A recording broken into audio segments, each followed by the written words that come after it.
Film के शुरुआत में हम एक परिवार को देखते हैं जहां पर एक ज्ञानी गुरुजी आए होते हैं। उस परिवार में एक के बाद एक मुसीबत आती जा रही थी, जहां पर उसकी एक बेटी की एक्सीडेंट होने के कारण वो चल फिर नहीं सकती और बड़ी बेटी ने दूसरे जाति के लड़के से शादी कर ली और उनके 2 बच्चे भी हैं जिसे इनमें से कोई भी अब पसंद नहीं करता और एक एक्सीडेंट में उन बच्चों के माता पिता भी चल बसे।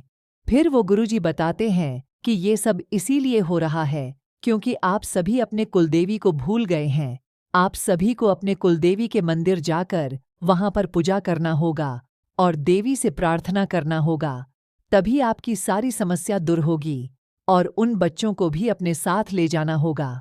वो बच्चे एक बड़े ऑडिटर के साथ रहते हैं जिसका नाम पांडियन होता है। फिर वो सभी परिवार उस गांव में जाते हैं जहां उनकी कुलदेवी का मंदिर होता है। वहां पर वो सभी एक महल को किराए पर लेते हैं और वहीं पर उनका सारा परिवार रुकता है। उस महल का मालिक मुरु उन सबको महल के साउथ की ओर जाने से मना करता और पूछने पर कहता है कि वहां पर साफ सफाई का काम नहीं हुआ है, इसीलिए।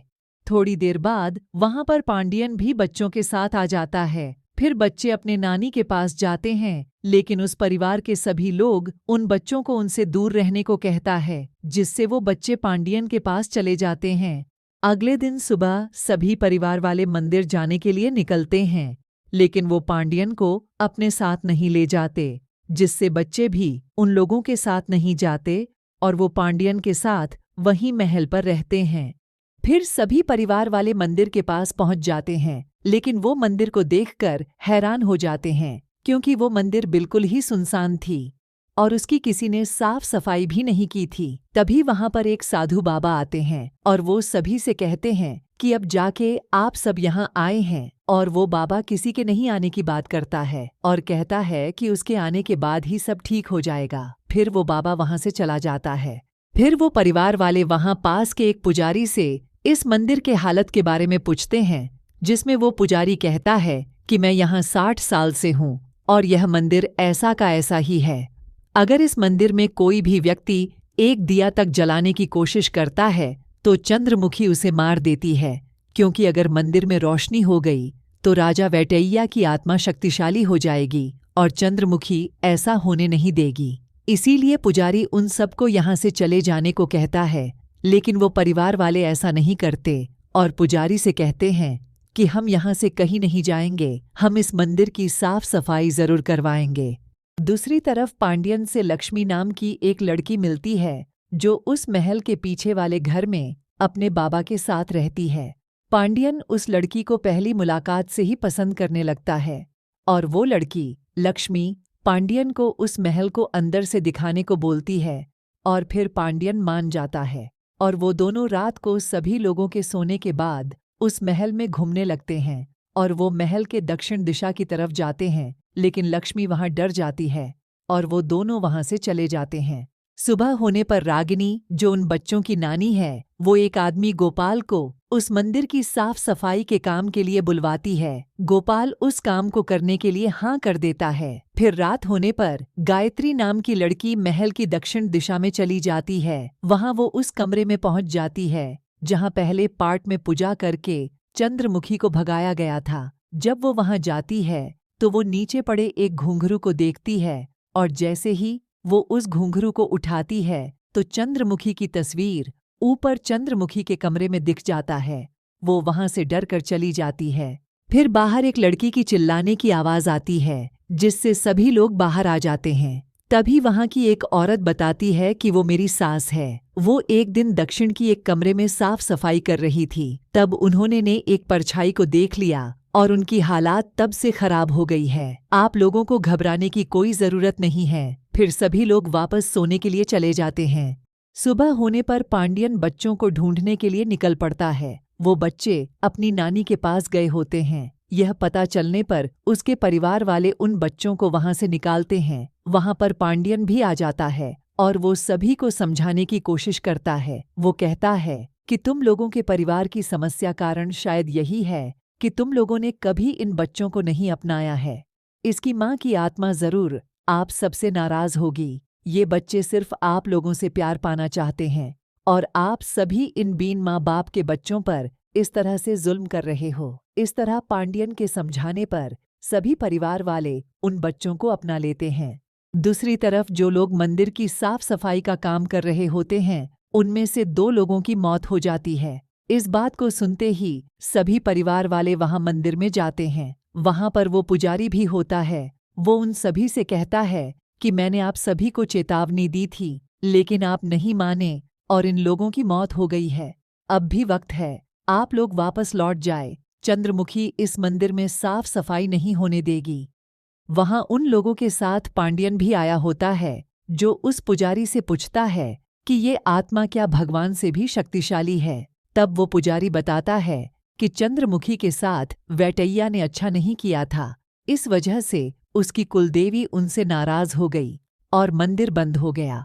और तब से चंद्रमुखी की आत्मा वैटैया से बदला लेना चाहती है। अब जब तक मंदिर में रोशनी नहीं होंगी, तब तक चंद्रमुखी को कोई नहीं हरा सकता है और चंद्रमुखी ऐसा कभी नहीं होने देगी। फिर सभी लोग महल वापस आते हैं। रागिनी बोलती है, हमसे बहुत बड़ा अपशकुन हुआ है। हमें यहाँ आने से पहले इस घर का शुद्धिकरण करवाना चाहिए था। फिर पांडियन एक पंडित जी को महल का शुद्धिकरण करवाने के लिए लाता है। फिर वो पंडित जी पूजा शुरू करते हैं और एक टॉर्च को घुमाते हैं और वो टॉर्च दक्षिण दिशा की ओर मुड़ जाता है। फिर वो पंडित उस तरफ ऊपर चंद्रमुखी के कमरे में जाता है। फिर वो चंद्रमुखी की तस्वीर को देखता है और वो डरपोक पंडित जैसे ही उस तस्वीर को छूता है तो चंद्रमुखी उसे मारना शुरू कर देती है और वो पंडित वहां से भाग जाता है। अगले दिन हम पांडियन को मंदिर की तरफ देखते हैं। वो उस मंदिर की तरफ जैसे ही जाता है तो चंद्रमुखी को पता चल जाता है और महल में एक परछाई घूमने लगता है और किसी की गाने की आवाज आती है। सभी लोग यह देखकर डर जाते हैं। उस परिवार के 2 भाई ऊपर देखने के लिए जाते हैं। वो उस दरवाजे के पास जैसे ही पहुंचते हैं तो चंद्रमुखी की परछाई उन दोनों को वहां से जाने के लिए कहती हैं। ये देखकर वो दोनों डर कर नीचे भाग जाते हैं। उनकी बातों पर कोई विश्वास नहीं करता है। फिर गायत्री वहां ऊपर जाकर देखती है। इतने वहां पर पांडियन भी आ जाता है। फिर गायत्री को वहां लक्ष्मी मिलती है और वो दोनों नीचे आ जाते हैं। पांडियन सभी को बताता है कि लक्ष्मी को इस महल को देखने का शौक है, इसीलिए वह यहाँ आई थी। फिर सभी लोग अपने अपने कमरे में जाकर सो जाते हैं। सुबह सभी लोग आगे क्या करना चाहिए इसके बारे में बात करते हैं, क्योंकि अब कोई भी उस मंदिर के काम को नहीं करना चाहता है। फिर पांडियन उन सबको बोलता है कि आप लोगों को बिना बताए मैं उस मंदिर में गया था। जो लोग मंदिर के काम के समय मरे थे उनको किसी ने नहीं मारा, बल्कि उनमें से एक को हार्ट अटैक आया था और एक ने बिजली के तार को बिना देखें ऐसे ही छू लिया था, इसीलिए उनकी मौत हो गई। इन लोगों की मौत एक हादसा है। इन लोगों को किसी भूत ने नहीं मारा है। इस बात से गायत्री भी कहती हैं कि उस मंदिर में 20 लोग काम कर रहे थे और सिर्फ 2 लोग ही मरे। ये सिर्फ एक हादसा ही है। फिर पांडियन कहता है कि मैं उस मंदिर में जाऊंगा और वहां की साफ सफाई करूंगा। सभी लोग इस बात को मान लेते हैं। फिर पांडियन मंदिर की साफ सफाई के लिए जाता है। फिर जैसे ही पांडियन वहां पर एक दिया जलाकर नारियल को फोड़ता है तो चंद्रमुखी महल में चिल्लाने लगती है और सभी चीजों को तोड़ने लगती है। ये सब देखकर सभी परिवार वाले बहुत डर जाते हैं। उधर दिया जलाने से कुछ चिंगारी आसपास की घास पर फैल जाता है और पांडियन के चारों तरफ आग लग जाता है। पांडियन वहां से निकल जाता है और आग के कारण मंदिर में रोशनी हो जाती है। वहां पर एक बाबा होता है जो पांडियन से कहता है कि तुम वही हो, अब तुम ही सब कुछ ठीक कर सकते हो, लेकिन तुम्हारी जान भी जा सकती है। वो बाबा पांडियन को बताता है कि चंद्रमुखी ने उस परिवार के किसी एक सदस्य को अपने वश में कर लिया है। फिर पांडियन तुरंत ही महल में जाता है। महल में सभी लोग डरे होते हैं और वहां से जाने की बात करते हैं। पांडियन उन सबको बताता है कि मंदिर के बाहर एक साधु बाबा मिले थे। उन्होंने बताया है कि इस घर के किसी सदस्य को चंद्रमुखी ने अपने वश में कर लिया है और उसने कहा था कि ऐसी ही एक घटना यहाँ पहले भी हो चुकी है। फिर उस महल का मालिक उन लोगों से कहता है कि उस घटना के बाद यहाँ ऐसा कुछ भी नहीं हुआ था, लेकिन किसी के दक्षिण दिशा में जाने के कारण ऐसा फिर से हो रहा है। फिर वो सभी लोग वहां पर अपने गुरुजी को बुलाते हैं। गुरुजी उस महल की पुरानी घटना के बारे में मुरु से पूछते हैं। फिर उस महल का मालिक उसे सारी बात बताता है कि गंगा के शरीर से कैसे चंद्रमुखी को निकाला गया था। वो स्वामी जी उस कमरे में जाते हैं जहां गंगा और चंद्रमुखी को अलग किया गया था।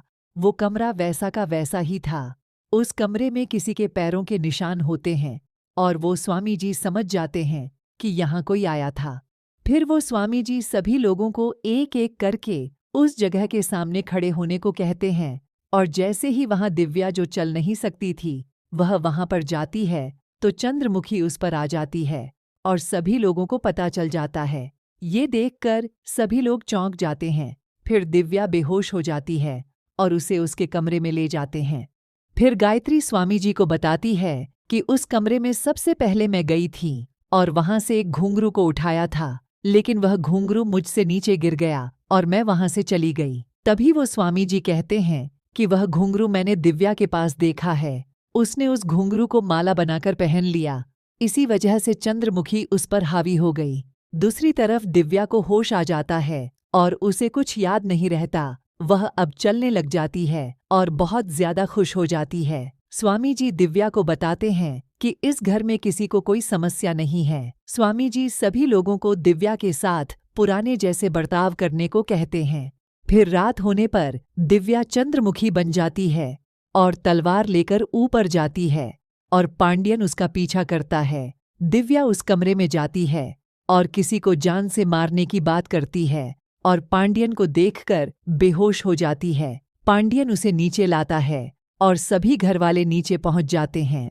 फिर पांड्यन दिव्या को उसके कमरे में सुला देता है और सभी लोगों को बताता है कि दिव्या फिर से चंद्रमुखी बन गई थी और किसी आदमी को मारने के लिए ढूंढ रही थी। स्वामी जी सभी लोगों को सुबह मंदिर जाने को कहता है और पांड्यन को घर पर ही रहकर उस आदमी का पता लगाने को कहता है। सुबह होने पर सभी लोग मंदिर की तरफ जाते हैं, लेकिन एक गाड़ी को दिव्या चलाती है और वो दूसरी तरफ चली जाती है और गाड़ी को खाई की तरफ ले जाती है। उधर महल में पांड्यन उस कमरे में जाता है। वहां पर उसे एक गुप्त कमरा मिलता है जहां पर बहुत सारा खजाना होता है। वहां पर एक सिंहासन होता है जिस पर पांड्यन बैठ जाता है। दूसरी तरफ बाकी के परिवार वाले मंदिर में दिया जलाते हैं, जिससे पांड्यन में वैटैया का आत्मा आ जाता है और चंद्रमुखी को यह पता चल जाता है और वो गाड़ी को रोक देती है और बेहोश हो जाती है। फिर सभी लोग महल वापस आ जाते हैं और स्वामी जी सभी को दिव्या से बचकर रहने को बोलता है। फिर स्वामी जी उस बाबा से मिलते हैं जिसने किसी की आने की बात की थी। वह स्वामी जी को बताता है कि वैटैया के आने के कारण ही उस परिवार की जान बची है। जब तक चंद्रमुखी का बदला पूरा नहीं होता तब तक उसे कोई नहीं मार सकता है। फिर वो बाबा वैटैया और चंद्रमुखी की कहानी को बताता है। कई साल पहले राजा वैटैया अपने सेनापति गोटैया के साथ विजयनगर पर हमला कर देता है। वहीं पर वो पहली बार चंद्रमुखी से मिलता है। उस राजा को देखकर सभी लोग वहां से भाग जाते हैं, जिसमें से चंद्रमुखी भी होती है। राजा चंद्रमुखी की खूबसूरती पर मोहित हो जाता है और अपने सेनापति को उसे महल पर लाने के लिए कहता है। गोटैया चंद्रमुखी की तलाश में जाता है और उसे चंद्रमुखी मिल जाती है। गोटैया चंद्रमुखी को एक काले तेंदुआ से बचाता है और वो उसे लेकर महल में जाता है। राजा उससे प्रभावित हो जाते हैं और उसे भेंट मांगने को कहते हैं, लेकिन गोटैया भेंट में चंद्रमुखी को ही मांग लेता है, जिससे राजा गुस्सा हो जाता है और वो दोनों लड़ाई करने लगते हैं। गोटैया राजा को मार देता है और खुद सिंहासन पर बैठ जाता है और अपना नाम वैटैया रख लेता है।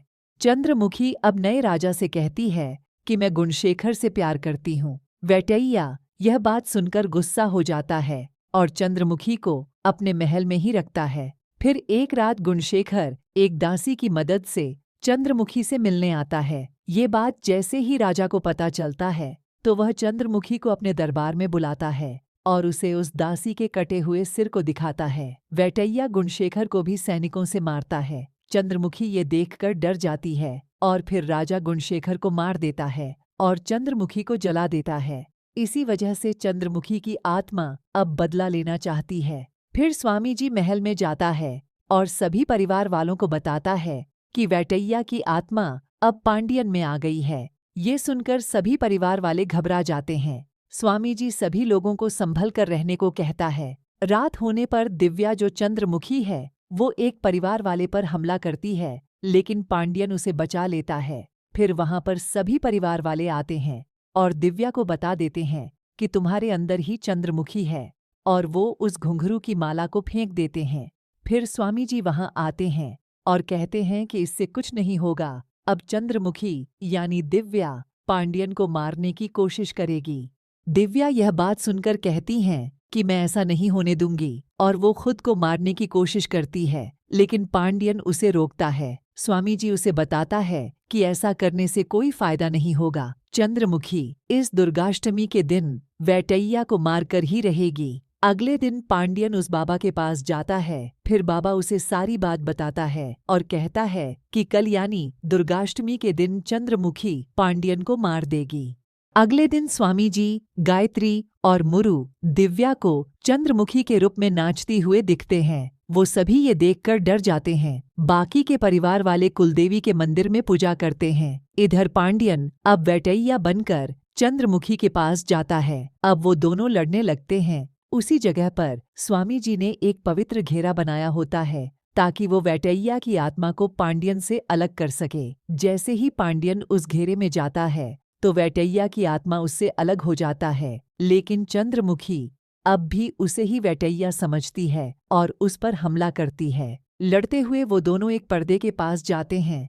पांड्यन उस पर्दे की मदद से वहां से बच जाता है और वहीं पर वो बाबा आकर उस पर्दे पर लिपट जाता है और चंद्रमुखी उसे ही वैटैया समझकर उसे मार देती है। उसके मरने के बाद स्वामी वहां पर आता है और उस लाश पर तेल डालकर उसे चंद्रमुखी को जलाने को कहता है और दिव्या के शरीर को छोड़कर यहाँ से जाने को कहता है। चंद्रमुखी उसे जला देती है और वो दिव्या के शरीर को छोड़कर चली जाती है। अब पांड्यन स्वामी जी से उस बाबा के बारे में पूछते हैं कि उसने ऐसा क्यों किया था। तब स्वामी जी बताते हैं कि उसे श्राप मिला था कि उसकी मौत चंद्रमुखी के हाथों से ही होगी। अब सभी लोग कुलदेवी की पूजा करते हैं और उस महल से चले जाते हैं। अब ये फिल्म समाप्त हो जाती है।